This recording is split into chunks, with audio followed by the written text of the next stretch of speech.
نشانی یہ ہے کہ وہ اپنی شرم گاہوں کی حفاظت کرتے ہیں، اور پھر ساتھ ہی ارشاد فرمایا گیا سوائے اپنی بیویوں کے یا پھر ان کے ہاتھ کا مال جو کنیزیں ہیں، لونڈیاں ہیں، وہ پھر اس معاملے میں بے شک ان کے اوپر کوئی گرفت نہیں ہے۔ اور جو کوئی ان دو راستوں کے علاوہ کوئی بھی راستہ اختیار کرے گا، کوئی بھی تیسرا راستہ، تو ایسے لوگ اللہ کی حدوں سے پھلانگ جانے والے ہیں، اللہ کی حدوں کو توڑنے والے ہیں۔ وَلِعَوْذُ بِاللَّهِ تَعَالَى۔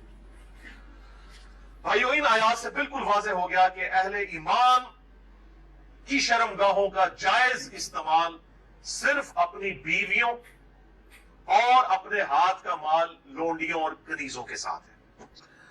بھائیو، اسلام نے جو میاں بیوی کا جو ریلیشن شپ ہے، اس کے حوالے سے جو توہمات پائی جاتی تھیں اسلام سے پہلے بھی اور آج بھی ہمارے پڑوسی ملک کے اندر ہندوؤں کے معاشرے کے اندر جو توہمات پائی جاتی ہیں، اس کو کنڈیم کیا، اور سورۃ البقرہ کی آیت نمبر 223 اس حوالے سے بڑی اہم ہے۔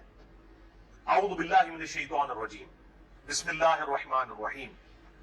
نساؤکم حرث لکم، تمہاری بیویاں تمہاری کھیتیاں ہیں، فأتوا حرثکم انا شئتم، پس اپنی کھیتیوں کے پاس آؤ جہاں سے تمہاری مرضی ہو۔ یعنی اپنی بیویوں کے ساتھ تعلق قائم کرو، خواہ آگے سے خواہ پیچھے سے، لیکن ہونا اس جگہ پہ چاہیے کہ جو کھیتی کا مقام ہے۔ کھیتی کیا ہوتی ہے؟ جہاں پر آپ دانا بوئیں گے تو وہاں سے درخت نکلے گا، اور ظاہر ہے کہ وہ عورت کا مقام آگے کا مقام ہے، جس کو ہم عربی کے اندر قبل کہتے ہیں، چاہے آگے سے ہو چاہے پیچھے سے، لیکن صحبت کا مقام وہی ہوگا۔ اس کھیتی کی طرف آؤ، یعنی وہاں پر بیج بو، اللہ تعالیٰ تمہیں اولاد دے گا۔ اس کانٹیکسٹ میں ایک حدیث ہے اسی آیت کے، آپ سمجھ لیں تفصیل کے اندر، بخاری اور مسلم دونوں میں موجود ہے۔ صحیح بخاری میں 4528، صحیح مسلم میں 3535 اور مشکات میں 3183، کہ یہودیوں کا یہ عقیدہ تھا کہ اگر کوئی شخص اپنی بیوی کے ساتھ پچھلی سائیڈ سے صحبت کرے، یعنی صحبت تو صحیح جگہ پر کرے لیکن بیک سائیڈ سے، تو اس کی اولاد پھینگی پیدا ہوگی۔ تو اسلام نے اس کو کنڈیم کرتے ہوئے یہ آیت نازل فرمائی، اللہ تعالیٰ نے نساؤکم حرث لکم فأتوا حرثکم انا شئتم، تمہاری بیویاں تمہاری کھیتیاں ہیں، چاہے آگے سے آؤ چاہے پیچھے سے آؤ، لیکن مقام جو ہے وہی قبر ہوگا، دبر میں حرام ہے، اور وہی چیز ہے جسے ہم اینل سیکس بھی کہتے ہیں، یا لواطت کا لفظ بھی استعمال کیا جاتا ہے، لیکن اس کو بعض لوگ برا سمجھتے ہیں، یعنی قوم لوط کا فعل اینل سیکس، یہ بھائیوں حرام ہے۔ اب میں اس میں بھی تھوڑی گفتگو کروں گا، یہ میں جتنی باتیں کر رہا ہوں، میرے سے جو لوگ واقف ہیں شروع سے، ان کو پتا کہ میں اپنی طبیعت پہ جبر کر کے یہ ساری باتیں ریکارڈ کروا رہا ہوں، یعنی میری عام گفتگو اس طریقے سے نہیں ہوتی کسی کے ساتھ، لیکن اب یہ مسئلہ ہے کہ چیزیں ریکارڈنگ میں آئیں تاکہ ہمارے نوجوانوں تک حق بات پہنچے۔ بیویوں کے ساتھ مکمل طور پر جنسی تعلق، سیکچول ریلیشن شپ، اس کی اجازت ہے سوائے قوم لوط کے عمل کے، جسے اینل سیکس کہتے ہیں، یعنی دبر کے اندر صحبت کرنا۔ اس حوالے سے بڑی وعیدیں آئی ہیں۔ نکاح نہیں ٹوٹے گا، یہ جو پبلک کے اندر مشہور ہے نا کہ نکاح ٹوٹ جاتا ہے، نکاح نہیں ٹوٹے گا، حرام فعل ہے، توبہ کریں، اللہ تعالیٰ سے مغفرت کریں اور اپنے معاملات کو مستقبل کے لیے سیدھا کر لیں۔ نکاح نہیں ٹوٹے گا، توبہ سے معاملہ جو ہے ریزالو ہو جائے گا، اور بیوی پر اس حوالے سے کوئی اطاعت واجب نہیں ہے۔ اب اکثر لوگ جو ہے وہ رابطہ کرتے ہیں اس حوالے سے، مطلب کئی عورتیں ہیں ان کی مائیں رابطہ مجھ سے کر لیتی ہیں فون کے اوپر کہ جی اس طریقے سے لوگ جو ہیں وہ مطلب مجبور کرتے ہیں ہماری بیٹیوں کو اسی اینل سیکس کے اوپر، اور ہم طلاق لے لیں یا اس طرح کے معاملات، اور وہ پھر جھانسا دیتے ہیں جی کہ خاوند کی چونکہ اطاعت واجب ہے اس لیے جو ہے وہ بیویوں کو چاہیے کہ وہ حکم مانے۔ بھئی خاوند کی جو اطاعت ہے وہ اللہ تعالیٰ کی باؤنڈریز کے اندر اندر ہے، جہاں پر وہ اللہ اور اس کے رسول عز و جل و صلی اللہ علیہ وآلہ وسلم کی حدوں کو پھلانگیں گے پھر کوئی اطاعت نہیں ہے۔ یعنی اگر کوئی خاوند اپنی بیوی کو کہتا ہے کہ بے پردہ پھرو، کوئی اطاعت نہیں ہے۔ کوئی بیوی اپنے خاوند کو کہتی ہے کہ داڑھی مڈا دے، کوئی اطاعت نہیں ہے۔ یا کوئی خاوند کہتا ہے جی مجھے لمبے ناخن بڑے پسند ہیں تو میری بیوی لمبے ناخن رکھے۔ صحیح مسلم میں حدیث ہے کہ 40 دن تک کی آپ صلی اللہ علیہ وسلم نے حد مقرر فرمائی ہے، اس کے اندر ضرور ناخن کاٹ لینے۔ قربانی کے بعد یہ مونچھیں میری کافی بڑھ گئی ہیں تو مجھے بڑی فیل ہو رہی ہیں، اور مجھے نہیں سمجھ آتی اتنے لمبے لمبے ناخن رکھنا، پھر انہی ہاتھوں کے ساتھ استنجا بھی کرنا ہوتا ہے، اور پھر پاکیزگی کا کس طریقے سے اہتمام ہو سکتا ہے، پھر انہی ہاتھوں کے ساتھ روٹی بھی کھانی ہوتی ہے، بڑا مشکل کام ہے، لیکن یہ فتنہ عام ہوا ہوا ہے۔ اور اسی طریقے سے یہ خواہ مخواہ جو ہے یہ آئی بروز کا چکر خامن کو خوش کرنے کے لیے کر رہے ہیں۔ بھائی خامن کو خوش کرنے کے لیے آپ نے شریعت کی حدیں تو نہیں توڑنی۔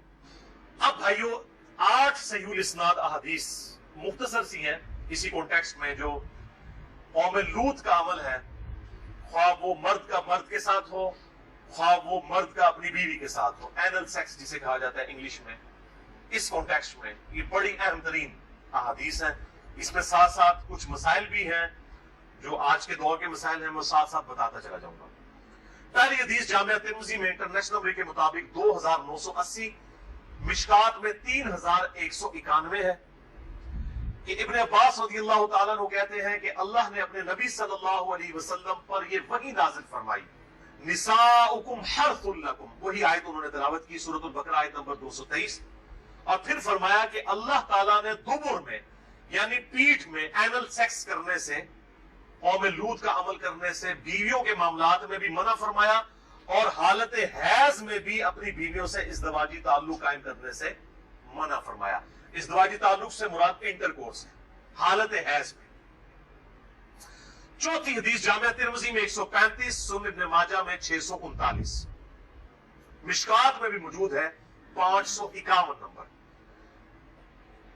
کہ آپ صلی اللہ علیہ وسلم نے فرمایا 3 چیزیں فرمائی۔ نمبر 1، جس شخص نے حیض والی عورت سے انٹرکورس کیا، ازدواجی تعلق قائم کیا۔ نمبر 2، جس نے کسی عورت کے ساتھ قوم لوط والا عمل یعنی اینل سیکس کیا۔ اور نمبر 3، جس نے کسی کاہن کے پاس جا کے کوئی بات مستقبل کی پوچھنے کی کوشش کی۔ جن لوگوں نے یہ 3 کام کیے، آپ صلی اللہ علیہ وسلم نے فرمایا تو اس شخص نے محمد صلی اللہ علیہ وسلم پر نازل شدہ شریعت کا کفر کر دیا، انکار کر دیا، اگر وہ یہ 3 کام کرتا ہے۔ یہ کفر وہ والا نہیں ہے کفر کے اسلام سے نکل جائے گا، یہ کفر عربی والا یعنی انکار، گویا کہ اس نے شریعت کا پریکٹیکل انکار کر دیا۔ بولے اعوذ باللہ تعالی۔ 5ویں حدیث سنن ابن ماجہ میں 1924، مشکات میں 3192، کہ آپ صلی اللہ علیہ وسلم نے فرمایا بے شک اللہ تعالیٰ حق کہنے میں شرم محسوس نہیں کرتا، تم عورتوں کی پیٹھ میں مباشرت مت کرو، ان کے ساتھ انٹرکورس اینل سیکس والا مت کرو۔ 6ٹھی حدیث سنن ابی داؤد میں 2162 اور مشکات میں 3193، کہ آپ صلی اللہ علیہ وسلم نے فرمایا جو شخص اپنی بیوی کے ساتھ قوم لوط والا عمل کرے اللہ کے ہاں وہ ملعون ہے، اللہ کی لعنت ہے اس پر، وہ اللہ کی رحمت سے دور ہے۔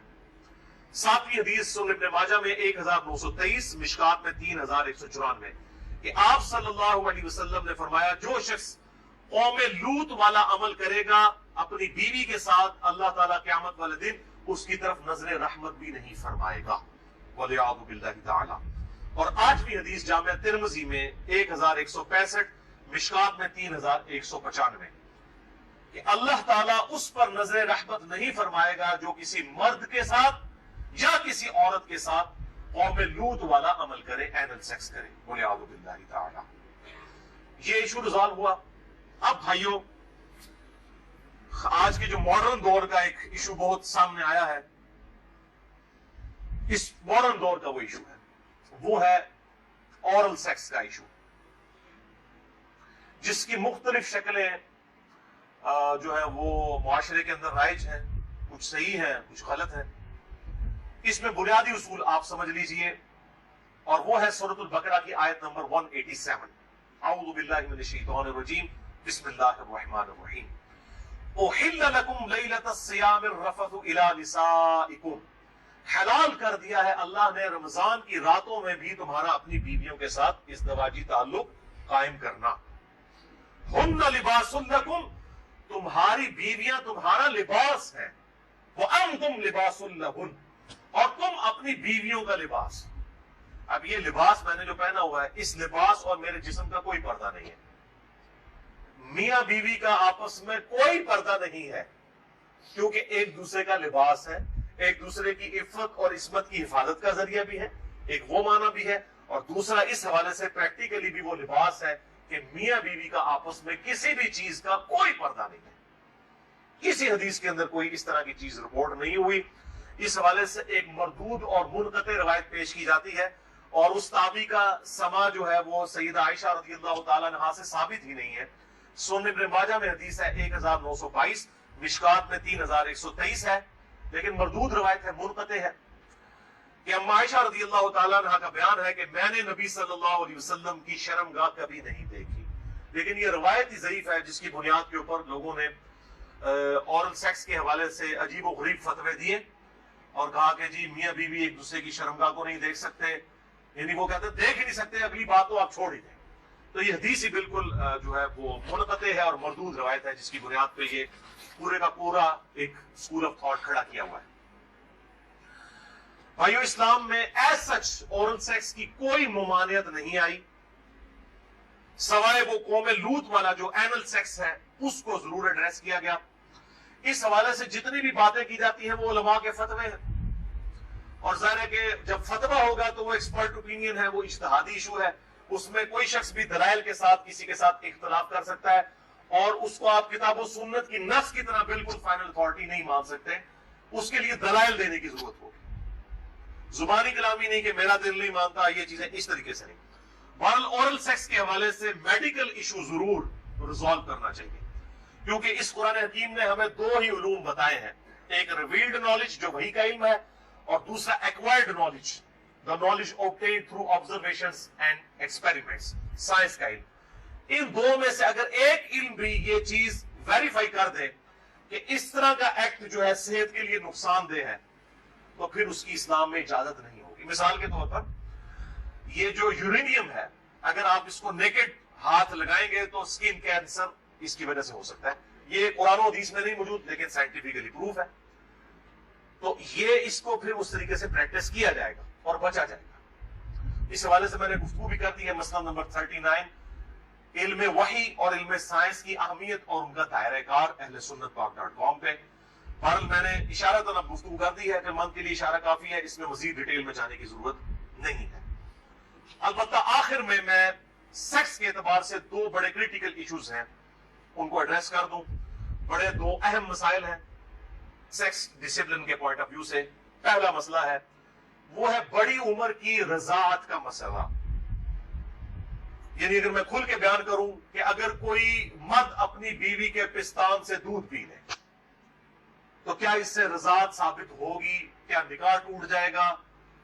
کیا اس طرح کا کوئی معاملہ ہو جائے گا؟ کیونکہ امام ابن تیمیہ نے اس قسم کا فتویٰ دیا، اور وہ آج تک جو ہے وہ اہل حدیث کے گلے میں فٹ ہوا ہے. سارے تو نہیں، مطلب جو اہل علم ہے وہ تو سمجھتے ہیں کہ فضول فتویٰ تھا. ان کے نزدیک تو اس طریقے سے رضاعت ثابت ہو جائے گی اور نکاح بھی ٹوٹ جائے گا. تو میں اس کو ایڈریس کرتا ہوں. صحیح بخاری اور صحیح مسلم کی متفق علیہ حدیث ہے. بخاری میں 5099 5099، مسلم میں 3568 3568، اور مشکات میں بھی ہے انٹرنیشنل نمبر کے مطابق 3161.